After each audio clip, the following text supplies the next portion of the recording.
Hi, I'm benblum. Imagine if you could monitor the government's every move.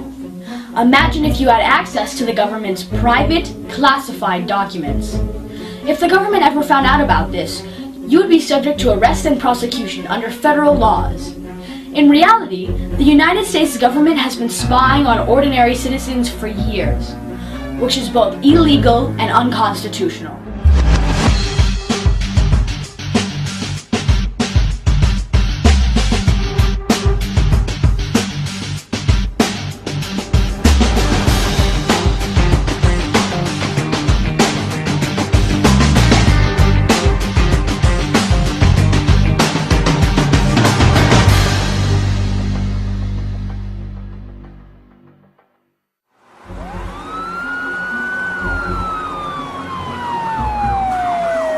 October 4th, 2001. 23 days after the fall of the Twin Towers, President George W. Bush issues a secret order that authorizes a variety of surveillance tools to be used within the U.S. to combat terrorism, including digital spying on Americans' online and telephone communications. In 2014, the government is still using these surveillance tactics. In the summer of 2013, Edward Snowden revealed the National Security Agency's PRISM program, which intercepts and collects data on American citizens with absolutely no connection to terrorism at all, including their emails with family, chats with their friends, and private videos and photos. The NSA has access to all of our data and internet communications. Consequently, in the internet era, everyone's privacy has the potential to be compromised. Government surveillance in general, sure, it can be used as an investigative tool, for example. And the reason we have agencies like the NSA and the FBI is because of their role in stopping attacks on the U.S. or crimes within the U.S. But this isn't something that can be totally unchecked or that should happen without any kind of oversight.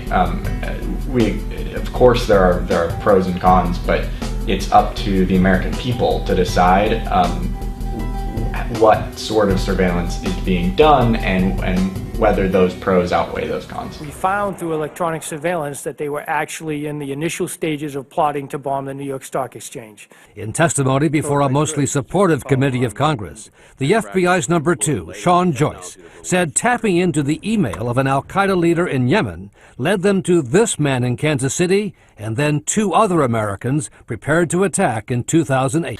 The United States government applies multiple tactics to spy on citizens. The bottom line is that all of these surveillance techniques share the same purpose: to collect information for offensive or defensive purposes. The prevention of terrorist attacks on U.S. and foreign soil is clearly a benefit to these programs. However, the overuse of surveillance in the United States is unconstitutional. Surveillance cannot be an advantage if it breaches civil rights to a high degree. That currently allows government agents to search Americans' private emails without a warrant. From another perspective, I spoke with NSA whistleblower and former AT&T communications technician Mark Klein, who revealed his company's cooperation with the NSA in installing hardware to monitor and capture American telecommunications in the famous Room 641A. The internet is a whole new level of surveillance that was never dreamed of even by George Orwell, because the internet has penetrated into every pore of society. It's in your house, it's in the phone that you walk around with every day, it's in your car, it's in, every day they're expanding places where the internet can access, and the NSA can penetrate all those places and scooping up all that information and collecting it and storing it in huge data warehouses. We hear from Snowden that they've tapped into the transatlantic fiber optic cables, which cover a good portion of the world's communications. And any time the government wants to look up someone, it's all there. And what can they find? They can find all your associates, what you've talked to people about, what your financial transactions are, what kind of pictures and video you look at. Your whole life is out there on the internet. Throughout American history, intelligence has helped secure our country and our freedoms.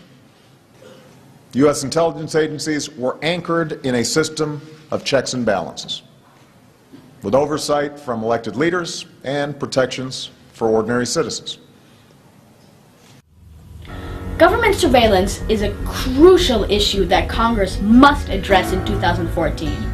The fact that the government is targeting and using billions of emails, chats, and other data without a warrant or even probable cause is a breach of the United States Constitution, the basis for all of Americans' freedoms. While it is the government's duty to protect the citizens of the United States, the Fourth Amendment protects all U.S. citizens from unreasonable searches and seizures. For this reason, Congress should craft public policies that limit surveillance to specific suspected terrorists, prohibit warrantless surveillance, and require the NSA to obtain individual search warrants for people of interest. Brad Smith, Microsoft's Executive Vice President of Legal Affairs, said, "People will not use technology they don't trust. Governments have put this trust at risk, and governments need to help restore it."